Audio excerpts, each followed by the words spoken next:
Mantan Menko Polhukam Mahfud MD mengkritik wacana pemerintah yang akan memberikan pengampunan terhadap koruptor lewat uang damai. Dalam hal ini, ia mempertanyakan maksud pernyataan Menteri Hukum Supratman Andi Aktas, yakni yang menyebut koruptor bisa diberi maaf jika menyerahkan denda damai yang mendapat persetujuan Jaksa Agung RI. Menurut Mahfud, denda damai koruptor tersebut bukanlah salah kaprah, melainkan kesalahan yang sebenarnya. Hal itu ia sampaikan saat ditemui di Jakarta, Kamis 26 Desember 2024. Saya kira bukan salah kaprah, salah beneran.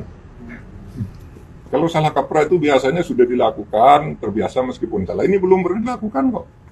Mana ada korupsi diselesaikan secara damai? Itu korupsi baru, namanya kolusi. Kalau diselesaikan secara damai, dan itu sudah sering. Download Tribun X sekarang, menghadirkan lokal menjadi Indonesia.